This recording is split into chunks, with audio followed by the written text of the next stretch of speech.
field notes. I don't know if I'm going to talk about this in the show, but I was thinking about this today on my way to getting coffee. I was thinking about this whole idea of tribe and tribalism and the Star Wars tribe. And I was thinking about as, entertainers and as creators and as writers, directors, actors, people who are trying to touch you emotionally with our work. What are we doing? And I always ask myself this in context to my show, because what I'd love to do is, my ultimate goal is to touch you emotionally. My ultimate goal is to affect you in a way and not to make you feel guilty or sad or anything. I just want you to empathize, understand, maybe learn if you want, but I want to bring something that's a little bit more than just, smiles and tears. There's a lot of other stuff that I'm thinking about. And, on that tip, I'm just like, well, what am I trying to do? What am I doing? What are we doing? Us who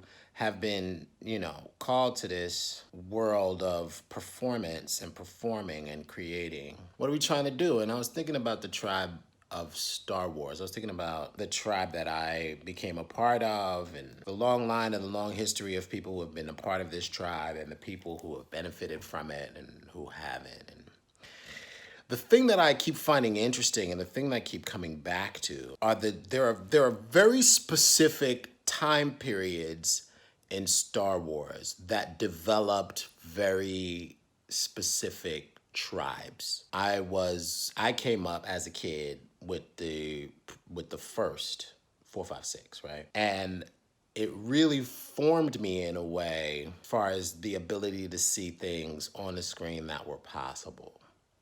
Before that, the adults at the time, they had never seen a Star Wars.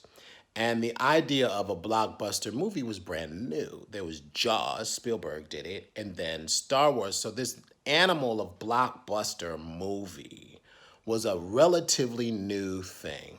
And just as all new things are, it gets to a point where it tips. The prequels, the tribe that I was a pleasure to be a part of, that spawned a tribe of new people.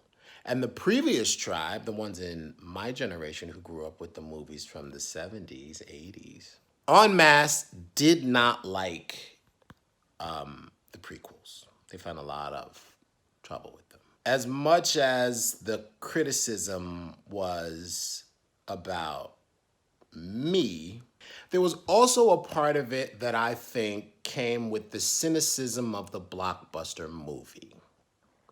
And I think that what's happening now with this generation's Star Wars fans, with the Disney generation, I think we're reaching another point. I think we're reaching this point of exhaustion of the blockbuster movie, and the cynicism is now at a level that is hard to contain.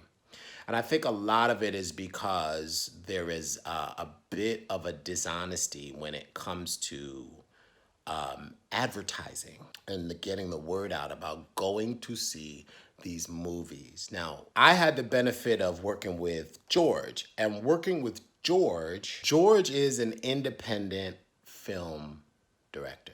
And I think what a lot of people don't know is the prequels were independent films. They were very big independent films, but, that was George's money out of his pocket. He sold it to 20th Century Fox later, but it wasn't Fox paying for the movie, right? Lucasfilm was an independent company. It was a private company at the time. Now it's not. Now Disney bought it. But before it was. So the only person that needed to be pleased was George, right? Now it's different. There are a lot of people that need to be pleased in Disney, and that's not a judgment. That's not good or bad. That's just business. George didn't have to please a lot of people. Lucasfilm didn't have to please a lot of people. Just had to please himself, really. Starbucks dark roast. I would do some really good, cheesy product placement during these things, but nobody paying me, so I'm not. Boom.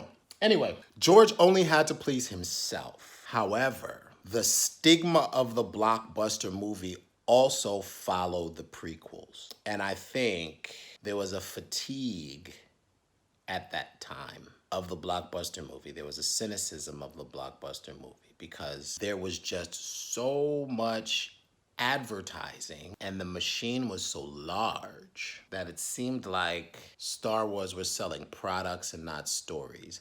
Now it's different. Now selling products because of stories is something that's kind of normal, right? So we don't really think about it. We're just like, oh, well, we're gonna get the Taco Bell Iron Man taco. Then, because George was so good at licensing in the 70s, the licensing in the 90s, because everybody picked up the model, seemed egregious, seemed obvious, right? And even before the movie came out, there was this blockbuster movie fatigue. And it was a fatigue about the honesty. And it felt as if people who made these movies were making them to take advantage of you and not to give you hope, not to help you escape. There was a media blockbuster movie fatigue as well. And I think the popular media at the time was really looking for ways to take care of that media, that blockbuster movie fatigue. Phantom Menace was the perfect animal. And I remember this. I remember hearing a lot of the "it's gonna be terrible" stuff before even the press screenings, right? There was this air, this cloud following the prequels. Even when we were doing them, right? Because when we were shooting the prequels, there was a lot of people who said, why are you doing this? Leave Star Wars alone. So they were sowing the seeds of anger and frustration even before the movie came out. And the press screenings, when the press got a hold of it, they were looking for the thing to take it down. And Jar Jar happened to be that thing. I think what Lucasfilm didn't do, and I've said this before, I don't think they did enough to talk about how pioneering the work was when it came to me, right? When it came to a lot of the other stuff, they were talking about it quite a lot, but when it came to me, they didn't talk about it a lot. And there was also this fear that CGI was going to take over movies and real people were ancillary and story was ancillary and CGI was primary and movies are going to change. Now, 1999, end of the 20th century, beginning of the 21st century, there were all of these things that were supposed to change. All of these ideas that were going to die. 1999, there was an incredible air of fear of change.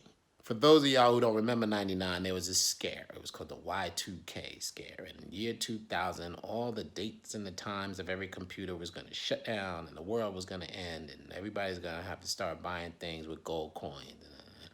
And so many people like hoarded gold coins and they turned their money into like sterling and they had like generators in the crib and everything because they were prepared for like, all right, and 3, 2, 1, 2000, everything falls apart.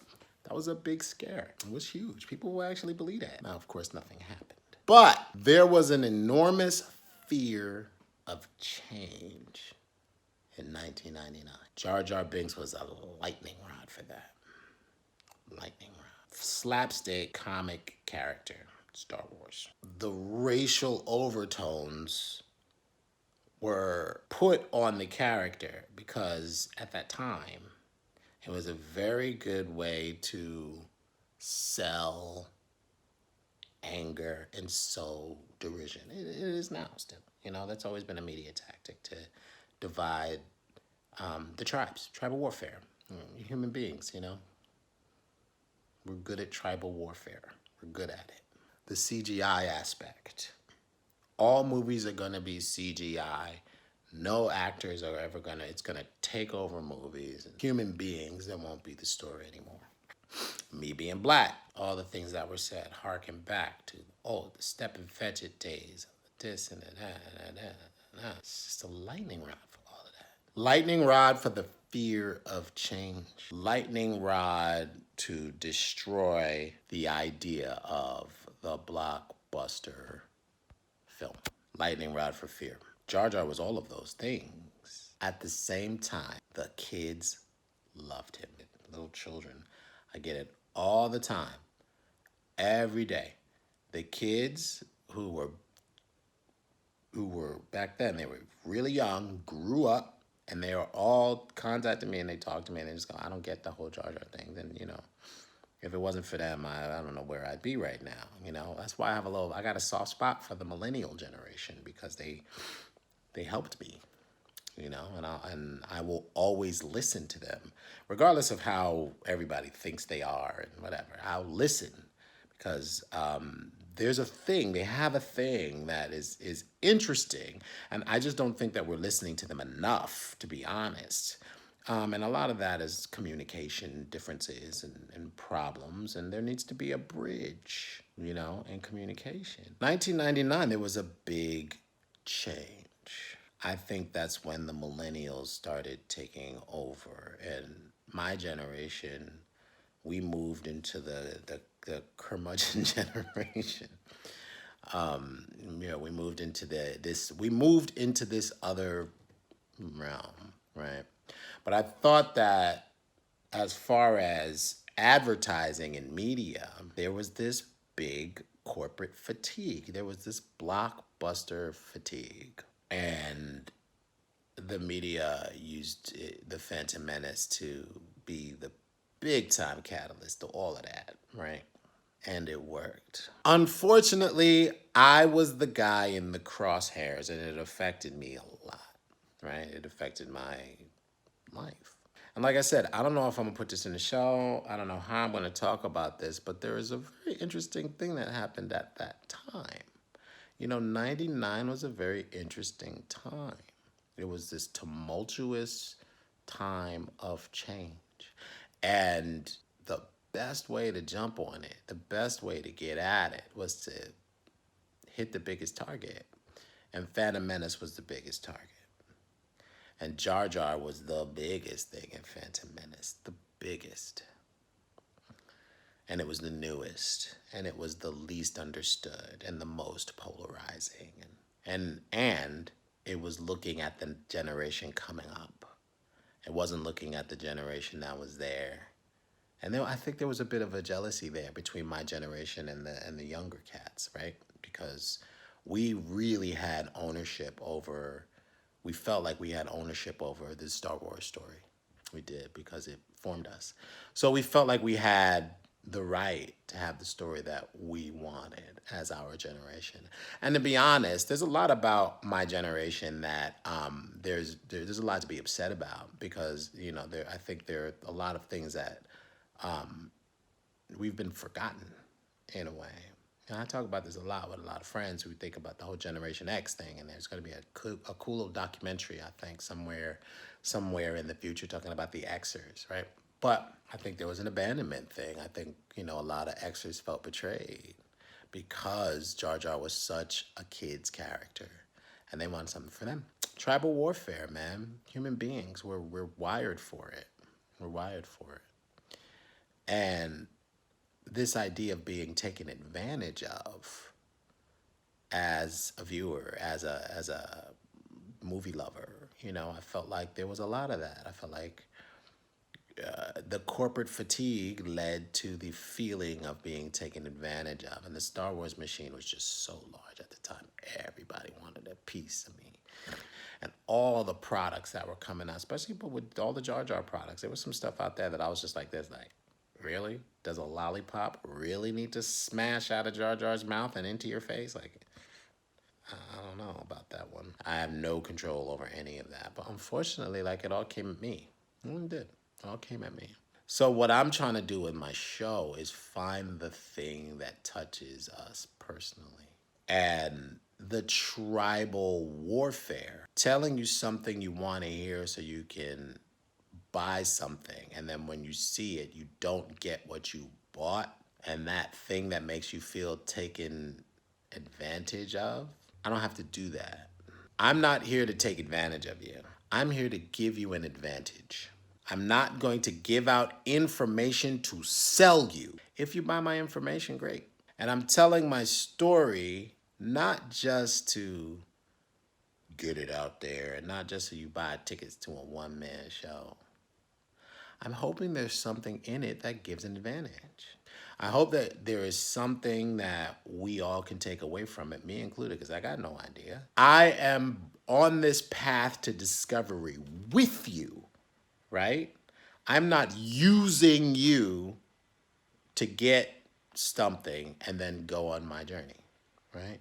I'm here to give an advantage, not take an advantage. And maybe we're all going through the same thing. Maybe none of us are going through nothing. Maybe all of us want to learn something. Maybe nobody wants to learn anything. And it's my job to reach you, not y'all. Not black men 35 to 50. You. Who are you? And where can we find common ground? Listen to my story and maybe we will find common ground.